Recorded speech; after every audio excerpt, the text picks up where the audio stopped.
where are you to look for light, for an understanding? What we are trying to do is to find out for ourselves who is the observer, who is the sensor that says, this I will do, this I won't do. This is right and this is wrong. This path I will take and I won't tread that path. I'll be a pacifist with regard to this war, but I have other favorite wars. I will follow this leader and not that leader. I believe in this and not in that.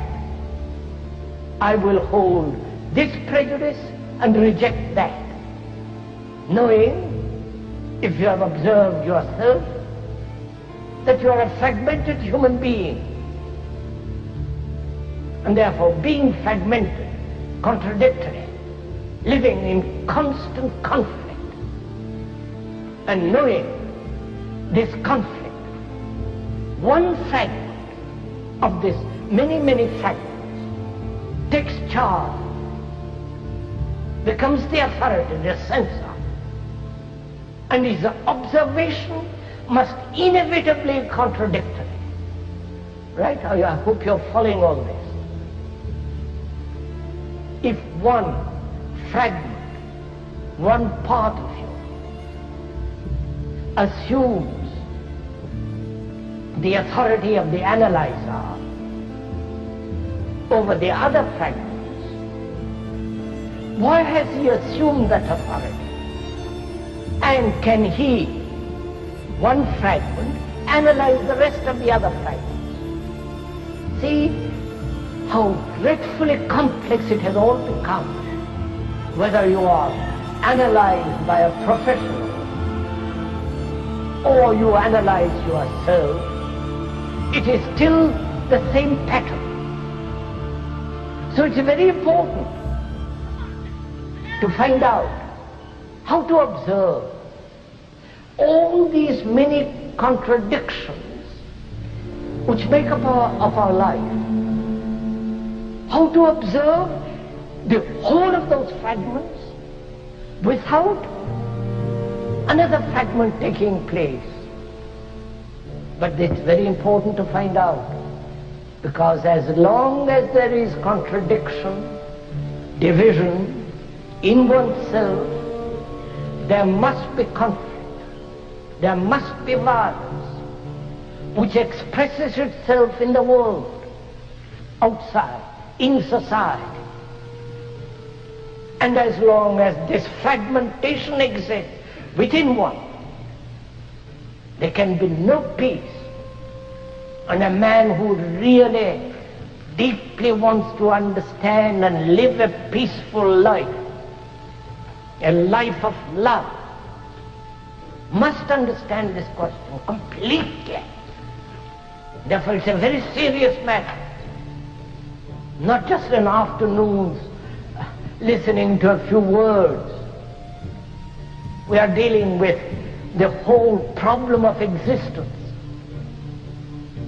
And it's only the mind that can give serious attention to this that is able to resolve it. So it's very important, imperative, that one understand this question. How do you observe? Do you observe yourself as an outsider, as a censor, saying this is right, this is wrong, justifying, condemning, approving, storing up? And if you do, there is a contradiction, and therefore conflict, and therefore violence. How do you observe? Do you observe through an image? When you observe a tree, do you observe with knowledge of that tree? The knowledge that separates you from the tree? divides you, brings about a space between you and the tree? How do you observe? How do you observe your wife and your husband, or your girl or boy? How do you observe them? Watch yourself, sir. Please do it as we are talking. Don't make notes. Don't fiddle around with tape recorder. But watch it. How do you look at another? Don't you look at another through the image you have built about the other? The image that you have been building for many years or perhaps 2 days. And the image becomes the observer, or through the image you look. So the sensor, the observer, is one of the fragments, and that sensor has an image of what is right and what is wrong, what should be done, what should not be done, because he is still functioning as a fragment. So the question from this arises whether one can observe without any fragment. To see you, see oneself, see the world without fragmentation at all. And what brings about fragmentation? Not only in oneself, but also in the world of which one is. What brings it about? Why is one fragmented? Why there are contradictory desires?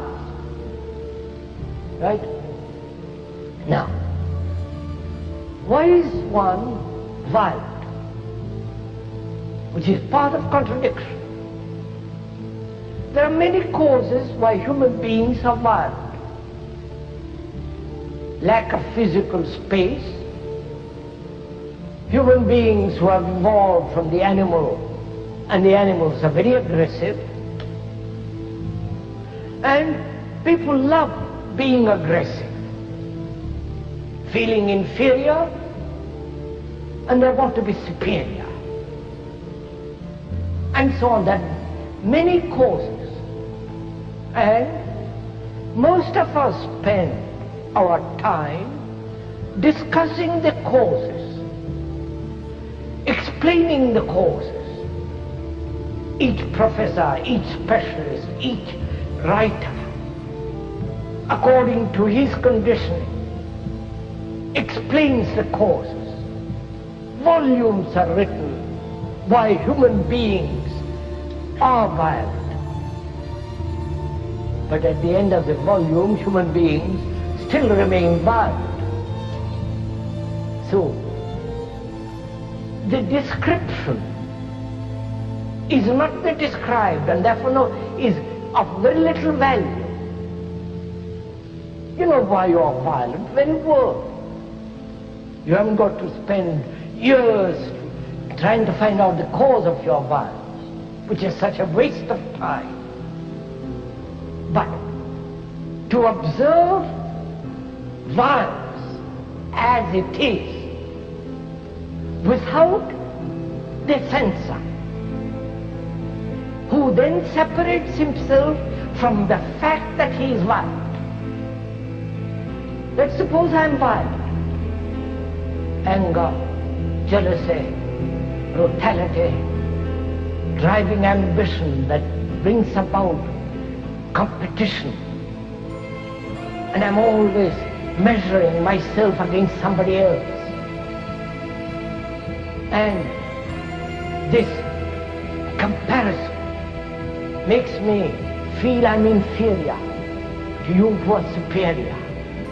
So there is a battle, violence, and all that. Then I say to myself, I must get rid of this. I want to live at peace. Though I've lived for thousands and thousands of years as a human being. There must be change. There must be change in society, however rotten it is, and it is. So I'll plunge into social work and therefore forget myself. And the social work and the society is me. So I'm escaping from myself and realizing all the tricks the mind plays upon itself. Now I look at myself, I'm violent. And how do I look on that violence? As a censor who condemns violence or justifies violence, or one who is not capable of dealing with that violence, therefore escapes from it? How do I look at myself, look at that violence? Please do it. Are you looking at it as an observer who is different from violence? The observer who is separate, who condemns, justifies, and says this is right, this is, and so the observer looks at the violence, separates himself from violence and condemns it. Or is the observer the observed? You're following? The observer recognizes violence and separates himself in order to do something about it. But this separation is one of the tricks of thought. So the observer is the observed, is the violence. So long as there is a division between the observer and the observed, there must be violence. Right? So when I realize that, not verbally, realize it with my heart, with my mind, with my whole being, then what takes place? You understand my question? You know, when you observe anything, there is always not only a physical separation, distance, space, there is also the desire to identify yourself with that which is beautiful, noble, and not identify yourself with that which is not. So identification is part of the trick of a mind that has separated itself as the censor and is now trying to identify.